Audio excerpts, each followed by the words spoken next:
আজকে আমরা কথা বলবো অক্ষয় কুমারের নিউ আপকামিং মুভি ভূত বাংলা নিয়ে।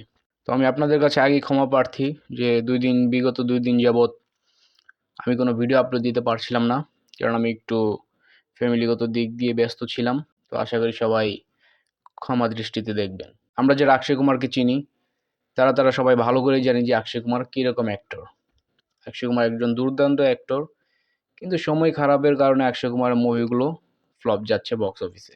তো যারা ভুলভুলাইয়া দেখেছিলেন অক্ষয় কুমারের, ওই সময় ভুলভুলাইয়া মুভিটি সুপারহিট ছিল বক্স অফিসে। এরপরে কার্তিক আরিয়ান ভুলভুলাইয়া 2 রিলিজ করে, যাক মোটামুটি ভালোই ছিল ভুলভুলাইয়া 2। কিন্তু ভুলভুলাইয়া 3 একদম বাজে বানায় ফেলাইছে। গ্রাফিক্সের দিক দিয়ে হোক, ডায়লগের দিক দিয়ে হোক, সব দিক দিয়ে একটু নিম হয়ে গেছিল। তো যারা ভুলভুলাইয়া 1, 2, 3 তিনটাই দেখেছেন তারা জানেন যে বুলবুলায় 1 এর মধ্যে কমেডি আর হরর বুলবুলায় 2, 3 কোনোটাতেই নেই। তো আমাদের সেই অক্ষয় কুমারই আবার নিউ একটি মুভি নিয়ে আসতে যাচ্ছে, সেটা হচ্ছে ভূত বাংলা।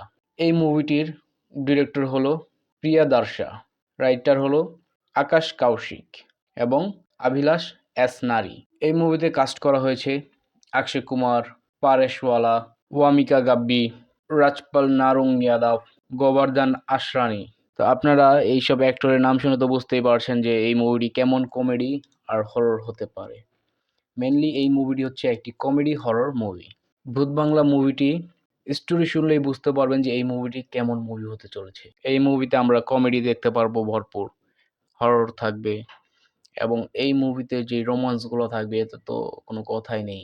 ভূত বাংলা মুভিটি অক্ষয় কুমারের ওল্ডেস্ট বুলবুলাইয়া মুভির রেকর্ডটি অনায়াসে ভেঙে দিতে পারবে, কারণ এই মুভিতে আমরা কমেডি হরর দুটি ভরপুর দেখতে পারবো। আর অক্ষয় কুমার এই মুভিতে দুর্দান্ত অ্যাক্টিং করবে, এটাই স্বাভাবিক, কারণ অক্ষয় কুমারের টার্নিং পয়েন্টের খুবই প্রয়োজন। তো দেখা যাক অক্ষয় কুমার কীরকম অ্যাক্টিং করতে পারে এবং কীরকম পারফরমেন্স দিতে পারে এই মুভিতে এবং কীরকম কালেকশন করতে পারে বক্স অফিসে। এই মুভিটি রিলিজ পেতে পেতে 2 এপ্রিল 2025 হয়ে যাবে। ততক্ষণের জন্য ওয়েট করুন এবং নিত্য নতুন মুভি সম্পর্কে জানার জন্য আমাদের চ্যানেল শুভ এক্সপ্লেনারকে সাবস্ক্রাইব করে রাখুন। ধন্যবাদ।